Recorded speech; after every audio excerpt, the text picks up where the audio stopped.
Thank you so much. তো চলো, আর dance তো করেছেন, ডান্স তো করবে, আর গানও হবে, ডায়লগ হবে।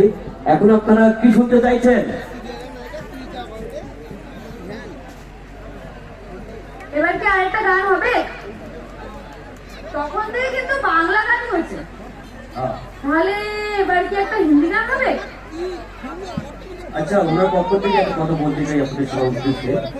উনি কিন্তু সিরিয়ালটি করেছেন, আমরা কিন্তু খুব ভালোবাসি না সিরিয়ালকে, তাই তো সিরিয়াল যে কথাগুলো রয়েছে সেই কথাগুলো কিন্তু প্রয়োগ করছেন। আপনারা কিন্তু কেউ মাইন্ড করবেন না, তুই টাকা দিয়ে কিন্তু বলছেন, এটা কিন্তু সিরিয়াল দেবেন না, দেবেন নাকি? দেবেন না তো? এটা ডায়লগের জন্য আপনাদের বলছে, ঠিক আছে? আরে ওরা সবাই জানে, তুই চিন্তা তো করিস না, সবাই আমাকে খুব ভালো বাজে। আচ্ছা, একটু কথা বলুন।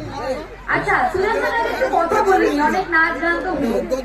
সুরেশ, কারোর মনে কোনো প্রশ্ন নাই? কি বল? আমি দেখতে পাচ্ছি না ভালো করে। কি প্রশ্ন?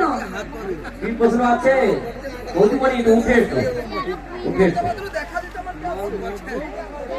আচ্ছা, এটা একটু বন্ধ করে দাও তো, করতে দাও। বল,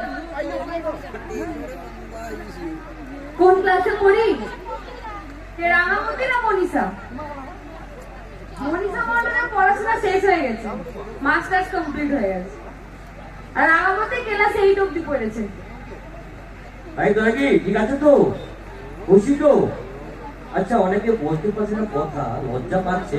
আমি যখন আসছিলাম না, অনেক বউ যখন মানে ধরেছে, একবার দু হাত ধরে বলতে, বলছে একটা কথা বলতে হবে, উনি এনে বলবেন কিন্তু। আমি তো ভয় পেয়ে গেছি, বউ তুমি কি বলবে? কি কথা? একটা কথা বলছে, যেটা কথা শুনে লজ্জা পাচ্ছে বটে, কিন্তু বলতে হবে। কি কথা? বলবো? হ্যাঁ। বলছে একটা সিরিয়ালে একটা